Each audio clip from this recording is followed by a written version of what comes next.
Welcome to the Trailblazers. I'm your host, Perry Rarick. Thank you for joining us today. The purpose of the Trailblazers is to share with you interesting and thought-provoking discussions I have with trailblazing business leaders. My guests are innovative, they're experts at what they do, they offer unique solutions to some of the most challenging issues that businesses face, and they're not afraid to challenge the status quo. My Trailblazer guests today are Arthur Tkachev and Seth Preston. They are co-founders of Influent Life Sciences Marketing, a collective of professionals that help life sciences organizations grow with effective marketing. And I have to say that description is woefully understated. They do much more than that. They're going to amaze you with the way that they think about marketing and how they measure results today. Seth serves as the head of digital marketing and operations, and Arthur is the head of AI strategy and growth. They met while working at KBI Biopharma and developed this approach to marketing while there. Seth is an established digital marketing leader with experience with CROs, technology, supply chain, and CDMOs. Arthur similarly is an established marketing leader, but with a scientific foundation in chemical engineering. His career includes cardiac medical devices, drug development, manufacturing, cell and gene therapy, vaccines, and advanced analytical solutions. Together, they are experts in building and optimizing marketing systems that translate strategy into measure results, and they are able to drive commercial growth initiatives across life sciences and biopharma.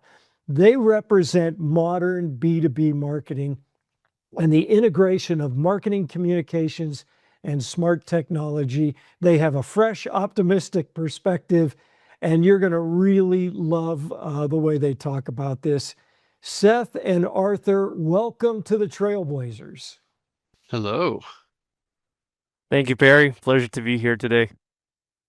This is going to be a great discussion. It's really something that I think about often. It's these two worlds of traditional B2B media and talk technology that have been merging more in an evolutionary way over time, because we still have traditional print magazines, trade pubs, and we have technology platforms that operate independently. Both would consider themselves to be media tools or media organizations. So this gap still exists, but it's narrowing fast. AI is certainly accelerating that. We're going to talk a little bit about that today. AI has tended to get involved in outbound messaging and those automated follow-ups and with prospects. And it's lagging a little bit in how we measure results, but I think you're going to help us out with that today. And most of the B2B marketers I know, they speak about current times with this strange new vocabulary that they roll out. It's filled with buzzwords, and it doesn't really add much clarity to the situation. It only confuses most of the folks that are trying to do this. So, guys, I want to start off with, if you could just tell us a little bit about your company, Influent. You're both co-founders. Can you tell us a little bit about how you formed and what you do?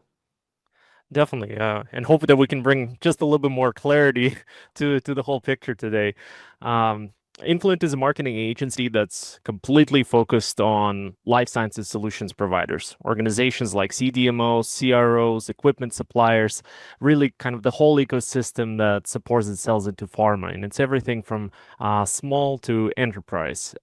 We spent years building marketing functions within those types of organizations, whether it's kind of individual functions or whole teams that have to cooperate together to really drive the business goals. And we really kept seeing the same issues in marketing, how people think about marketing, and how all of the different elements of marketing connect together. That's why we started Influent. We wanted to fix these challenges, and we work with these really really smart technical people that really understand what it takes to take a novel molecule to clinic and market, and they quite often talk about quality by design. And we started talking about it more in the sense of marketing. Quality by design extends to marketing too.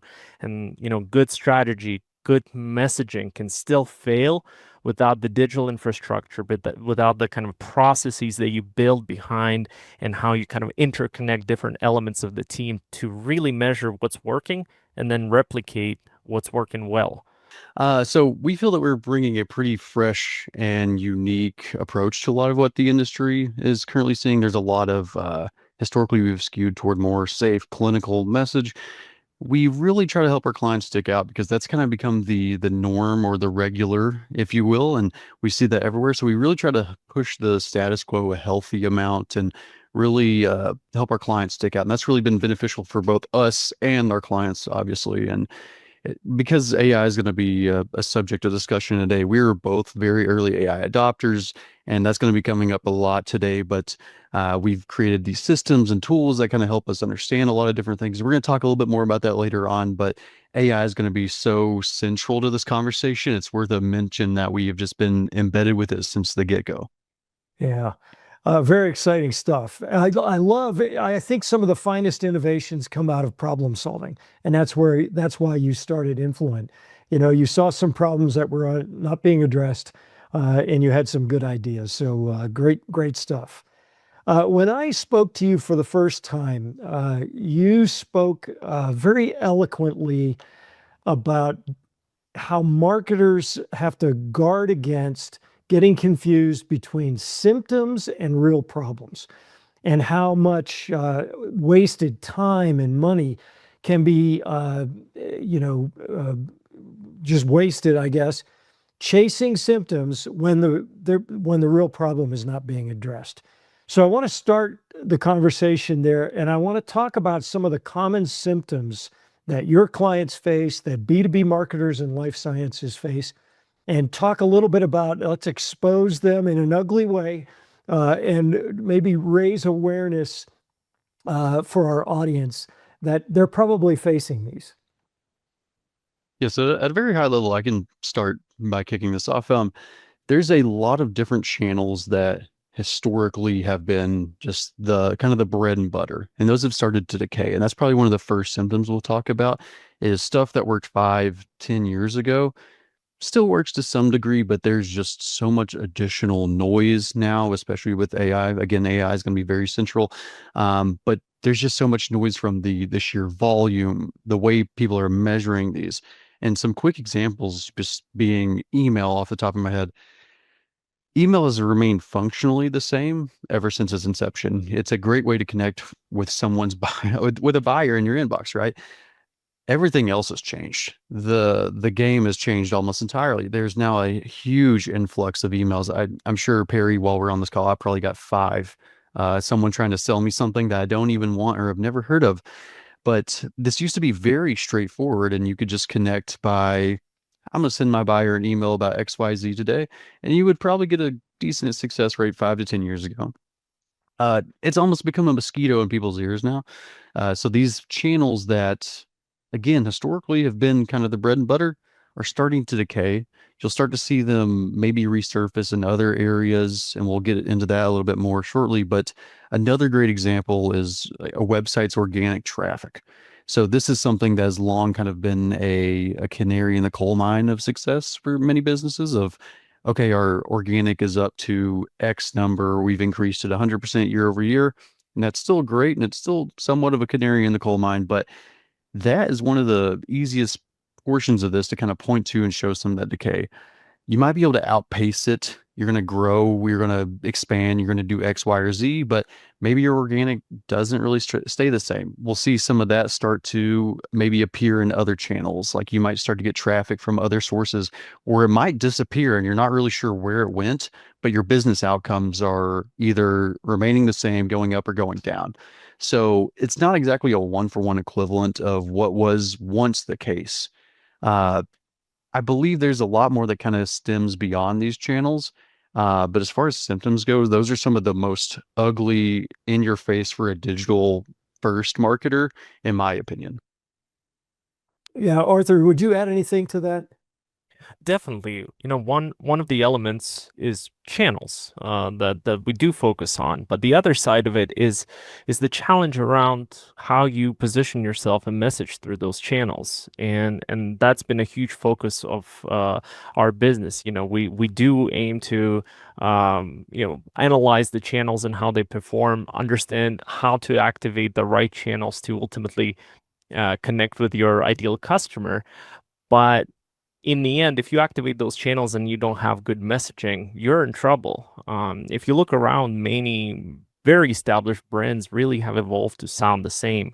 I like to joke with our clients, if I pull up a website of even top 15 CDMOs and I start pulling just their taglines, and then a number of times I will see something like an end-to-end trusted partner, we can do it all, we're fantastic.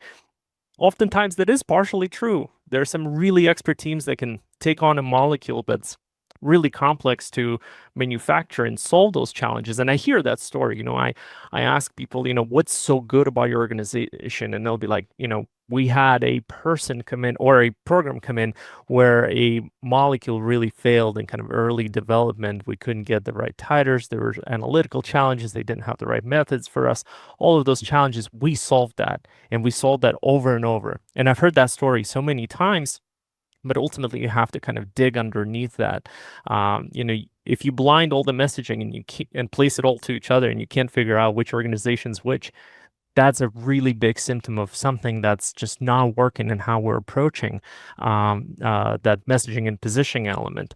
And we understand that challenge. We've been on the inside of those organizations where you're constantly trying to evolve with the business goals, with the business trends, and marketers have to be quick on the feed. But we try to start talking about a little bit of that marketing discipline. Let's start managing up and start setting, okay, over this next year, we're focusing on these core strengths of our organization. How are we going to display those core strengths? What content is going to really showcase that? And then how do we place it in front of the right people that will care about those strengths? You can't just blast it everywhere and hope you're going to capture that attention.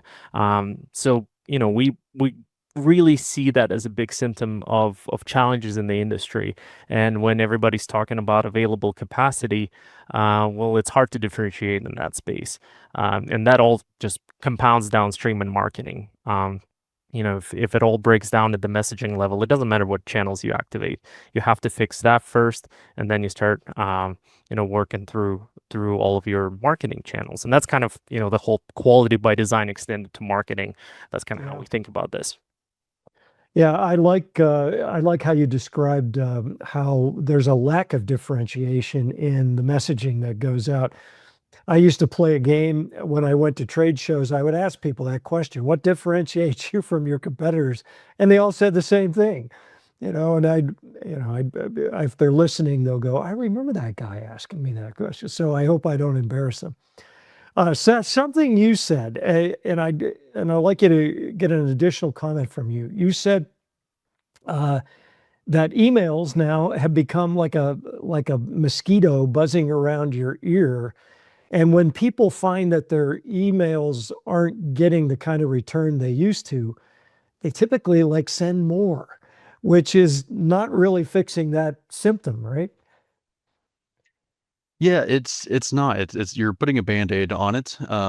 Obviously, if you send 15 emails, you might get a hit. If you send 1,500, you'll probably get a hit. You might make a lot of people angry too, but increasing the volume doesn't exactly fix the issue.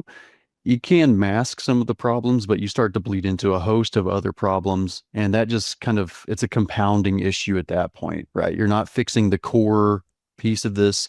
If you're just watching the metrics and watching the volume, the sheer number, it's maybe the line will go up, but not necessarily at a sustainable clip, and maybe not driving the outcomes you would like. It's possible to be much more fixated and a little bit more focused with what you're doing and get even better results than slapping an email and sending it to half of the internet at this rate. Yeah. Yeah.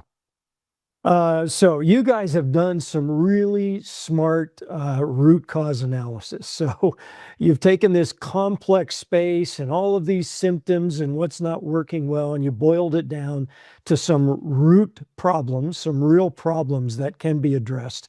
And so tell us what you think those problems are. Part of it is, optimizing for the right business outcomes. We see a lot of marketing really focus on volume, and it's understandable, right? It's great to show up to a meeting with thousands of new prospects in your pipeline, but in reality, is that really the customer that you're truly targeting and converting to real business? We're no longer in a space where you can send 5,000 emails out and beautifully book your capacity through the end of the year. Really, to kind of summarize, the problem is that much of the industry is facing is that the buyer behavior has changed. You're no longer just capturing that initial engagement through content, and suddenly you have this customer base. Plus, we can look at that more in the B2C space where you're having that quick conversion, but in this highly technical, complex selling space where a deal is not getting closed by a white paper published somewhere, but it's getting closed by good audits that happen in your facilities. The very complex buying committees are convinced that you have the right expertise and the capacity and the availability of that capacity. That's how these buying decisions are made. And really, the challenge of marketing currently is that it's not about necessarily immediately converting someone to a buyer, but to borrow from some of the points that you've highlighted, you have to kind of follow your buyer and be present with them and highlight consistently what your capacities are. And that's kind of where the AI piece starts coming through, right? I'll let Seth kind of share a little bit more of our thoughts on the AI piece, but all of it really revolves around how do you capture your potential buyer's attention at the right time, because the channels of where they're searching for that information have changed a lot. But Seth, if you want to kind of expand a little bit more on the AI piece. And before we go to you, Seth, to talk about that, I want to go back to something you said, Arthur, which is buying committees. I don't want to go by that too quickly. I think we don't talk enough about that. These groups of buyers are getting bigger and bigger. They're working collaboratively. The ability to somebody sitting on the fringes of that to say no and impact the group's decision are pretty significant, right? Absolutely. And part of it is going back to the messaging piece, right? When you start looking at how your buyers are making these decisions, you have to adjust your marketing to different elements of that buying committee. You can't go to someone who's thinking about supply chain and start boasting about your cell lines titers. It's useful, it's great. It's impressive to the technical team. The process development team wants to see those numbers, but that's where you place that messaging. When you're going to somebody who's thinking about supply chain, you want to reinforce that you have the right supply chain management within your organization to really instill that confidence that the program is not going to stall about halfway through your clinical batch manufacturing because you couldn't get, I don't know, cell culture media bags. It's those kind of elements that you have to think through when you're developing that messaging, and then finding where those people are kind of living in the purchasing decision, so you can place that message in the right time in the right place. Yeah. And so if I think old school marketing, I'm thinking I'm going to throw this out there and, I don't care who gets it. I don't know who gets it, but Seth, take us to the next step. I think you're going to tell us that we can actually send supply chain information to somebody who is interested in that versus somebody who's more on the scientific side of things. Yes, certainly. There's plenty of opportunities to be more targeted with everything you do. And I mean, to your point, the buying committee is probably the largest it's been in a while. I think there's another can of worms here that adds even more expanse to it, is the fact that for better or worse, AI is now in the mix, right? That genie is out of the bottle. I don't know if we're ever going to get it back in the bottle, but now not only is the buyer research changing, and I'll speak a little bit more about that, but the committee now has this tack on of maybe some AI agents or several thousand different queries from ChatGPT, Claude about, hey, tell me all about these capabilities. Tell me about X, Y, or Z. And that is sourcing something very fine-tuned to whoever is asking. So AI can pick up on, oh, this guy is a VP of manufacturing or a VP of procurement or XYZ, and will really tune into that person and provide the most specific content imaginable on a platter to them. And Yeah. again, with the way buyers are buying at this point, it's changed so much that, especially with AI in the mix, ChatGPT, Claude, Gemini, whatever your favorite tool is, throw a dart at the wall. Um, this is impacting everything before they even reach your website. So if someone's making a list, let's say they want to make a short list and they ask, tell me every biologic CDMO with a site in New Jersey. If you don't end up on that list, you're kind of in trouble because there's a chance they might not reach out to a rep. They might not even hit your website. You're starting to get left off of lists you didn't even know exist. And we try to frame this as there's almost a filter at the top now too. So you have this dynamic, interesting buyers committee. You also have a very fine filter at the top of your funnel that will keep people from even reaching the funnel potentially because they will search for this information and not get it. And you're left off a short list before you even know it. And to summarize, there's another member of this buying committee, and its name's ChatGPT. That's, yeah, that's incredible. There's other members. They're not real. They're agents working on behalf of the buying committee. At a minimum, they're exponentially empowering the buyer committee, but they're maybe another buyer. That's very interesting. Interesting put. Uh, so so how so take it a little further. All right, so we've got this buying committee. They're using any number of platforms, Copilot, Claude, and they're doing their searches this way. What does that mean to the marketer? I've got to get my message out. So how do I have to, maybe think differently about getting into that space so that I make that list that you're talking about? Yeah, well, the good news is that we have a pretty great idea on how a lot of this is even surfaced by these tools. And it's going to be based off of the content and what it can find out there about your brand. So, as marketers, we're now facing the reality that there's this 24/7 entity that lives out there that will spit out information about your brand at any moment. And it's sourcing all this information from the World Wide Web as is. So, basically, anything that it will produce, it's either pulling that from the content that's out there and kind of pulling it all together in a way that makes sense and then servicing it to this individual, or it's just making it up. You might have a coin toss depending on this, but the more content that's out there about your brand, the easier it is for an AI system to understand your brand. And we'll talk a little bit more about that specifically. The better you get more chances at getting this right, potentially. They're improving these models every day. They're teaching them new things. They're teaching them how to crawl more efficiently. But at the end of the day, there has to be content out there about your business that reinforces all these claims that maybe introduces some of your strengths, glosses over a few weaknesses potentially, but at the end of the day, positions your brand in the way it needs to be positioned. And if you're getting ahead of that curve and getting ahead of that ball, you're setting yourself up for a little bit of future success with these systems. Because again, this is going to live out there 24/7. It's a filter.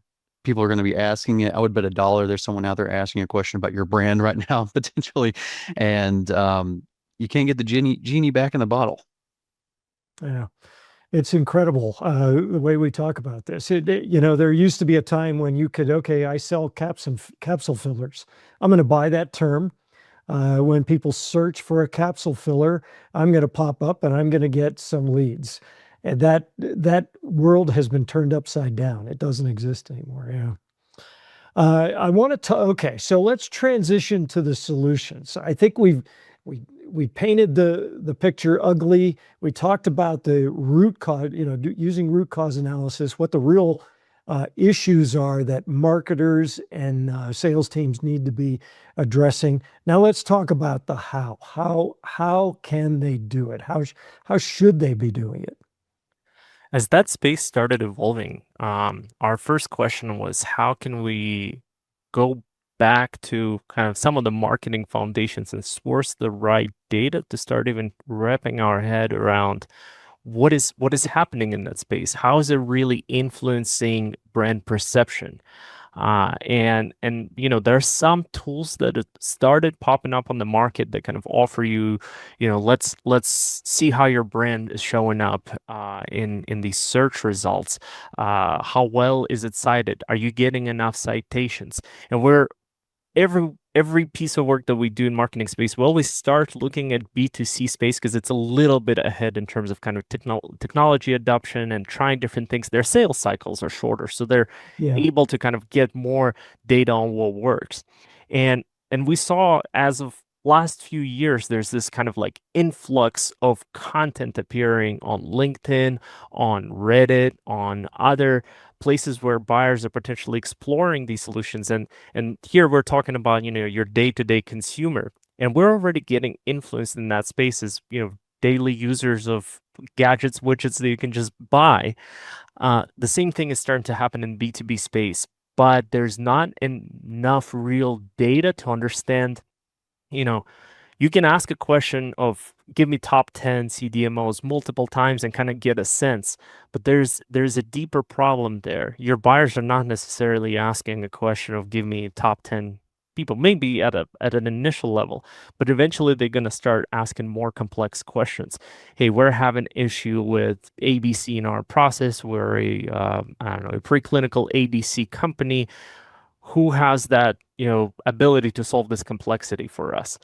And it's those kind of questions that there's really not a tool that's able to measure. So that was kind of the first piece we set out to solve. So we built a system that allows us to kind of build a custom company profile and their buyers' profiles, and then generate a large number of queries from the perspective of those buyers that are also related to your organization as well as your competition. So then we run a large number of replicates of those queries across major AI service providers. And then we get the raw outputs. What do these systems spit out about your brand? And then we have to analyze that data, see how often you organically pop up if your brand is not mentioned in the query, see what capabilities are highlighted, what brands are oftentimes replaced when really you should be the ideal solution, because those brands might be a little bit ahead on the right content. So we built this system, but we don't believe that that's just the whole part of the solution. The other part of the solution is thinking about how to use that data. We don't believe that marketing has to go full, gung ho, everything AI focused. You don't need to necessarily just serve AI. Once you have that foundation of good messaging, you can look at the data that you generate from a tool like the one that we built, and you can start identifying narrative gaps. For example, there's lack of information on transparent economic models of licensing of cell lines. You can actually identify that as a gap in the overall AI narrative and start generating content that fills that gap and then serves the right content to these models to kind of train them on what do you answer about this topic. And so we start thinking about this as kind of melding of, on one side you're doing this modern SEO for AI systems, but on the other side, you're starting to generate content about your strengths, and that content can be used as sales enablement tools. So you're not just serving these, AI overlords. You're ultimately shaping the narrative for the market around your strengths. And so we like to think about it as a huge part of the overall marketing solution. How do you activate the right messaging at the right time so you stay present with your buyer so that when they do have that challenge, your name pops up first? Yeah. That's ultimately how we think about it. I love the way you guys think about this. You take it to a deeper level. Something you said, Arthur, that struck me is how do you pop up in these queries when your brand is not mentioned? how often do I see companies say, well, here at XYZ CDMO, we, to your point earlier, we focus on strategic partnerships, and they go nowhere. They're not going to show up anywhere. It is amazing how you think about this. It's just really, it's really mind-boggling. Okay, I probably cut you off there. You were going to say some more things, or maybe Seth was going to add something. I think from our end, I mean, just to really reiterate, this is the Wild West, right? There's so much out here this is changing on the daily. Obviously, the underlying tones and like where this is headed, it's obviously trending the same direction, but we have to kind of understand that things change quick. But the good news to that is there are so many gaps and opportunities where even for like some of the larger fish out there, for example, they have gaps, they have opportunities, and there's room for the smallest brands to fit in here too. Again, all this is hyper personalized, it's changing. So there's so many opportunities that, there's probably plenty of things I can compare this to, but this is really just a huge opportunity because the small players can really duke it out with some of the big players, especially whenever you have someone in here asking very pointed technical questions about their program or their molecule or so on and so forth. Yeah, I love it. You're able to capture to kind of connect two of the ideas that you both brought up. You're able to capture share of voice, maybe a growing share of voice, by identifying those AI query gaps and addressing that. Things that aren't being an unmet need by somebody who's employing an agent to go look for answers for themselves. It's just amazing. And to your point, Seth, this is giving those smaller companies opportunities to compete in this very large, complex space. Absolutely. Again, I'm going to sound like a broken record. It's truly the Wild West because there's so much developing, but also just so many opportunities out there. Maybe the gold rush might be a better acronym. I'm not sure. Yeah, yeah. You showed me something in one of our previous conversations, and it was amazing that you could find this information. But it was essentially looking at this customized this interface that you guys offer your customers that allowed me to, when for a long time now, we've talked about, well, you need to look at who is engaging with your content, figure out what you know about them, and then you have to infer, where are they in their buyer's journey? What are they interested in? How do I effectively follow up with them so that they actually take my call and want to talk to me? What you were able to show me is what their query was. What did they type in to Claude to get this piece of information? And it's something that you have to start building that discipline around the data that you gather. We started talking about AI as kind of the filter on top of your funnel that you're already measuring, and you have to start there. That's your initial data set. Understanding what people might be searching and what the answers might be about your brand. But I also talk to everybody that yes, it's exciting to look at that space. Yes, it's important to start working on it, but you can't abandon then the marketing foundations that grow from there. Once you understand what AI is telling about your brand, let's then start setting up your internal system. If you're using, popular digital platforms, whether it be Salesforce or HubSpot, you can, as of today, already start sending reports that, measure what is your traffic from AI.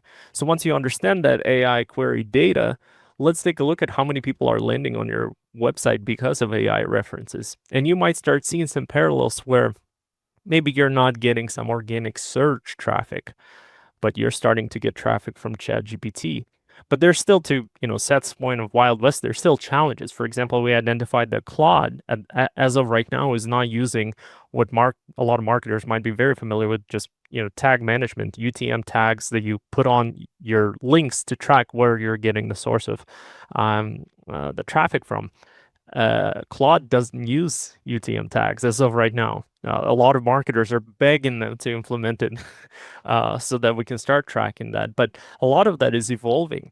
Another side of it is, we see that all of these AI systems ultimately will want to play in the ad space. How that's going to shape, we're not sure because, as soon as you start putting ads in the query results, you're potentially kind of skewing the accuracy of that information. But that's definitely something to watch for. Is what are going to be the opportunities where, Google AdWords are going to lose their market share to ChatGPT ads or Claude ads.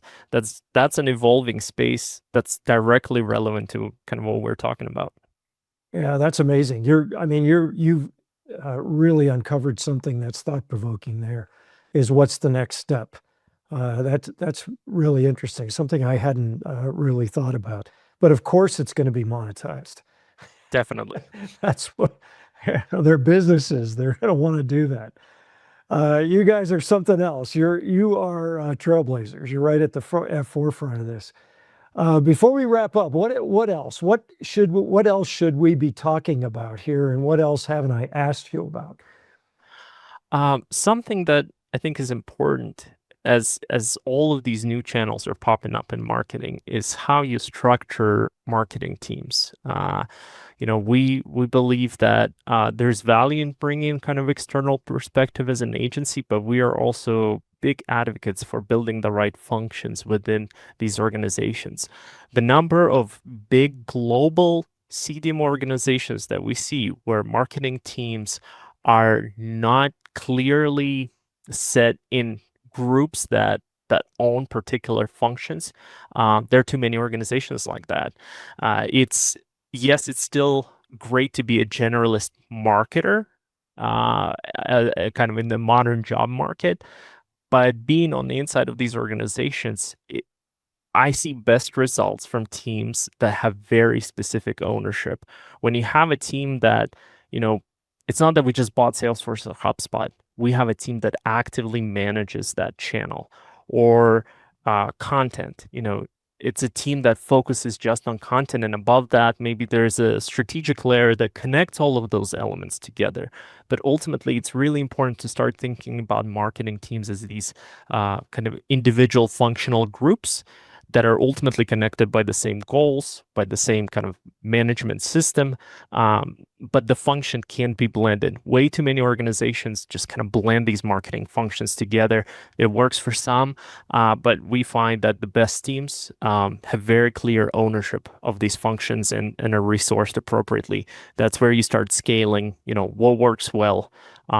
And we love working with those kind of teams. That's where you get the most productivity between an agency and ultimately a CDMO or another life science solution provider. That is a great point. Just the entire, how do you build the right team? How many of these skills are learnable by somebody who might be a traditional marketer, and now they need to be, managing HubSpot?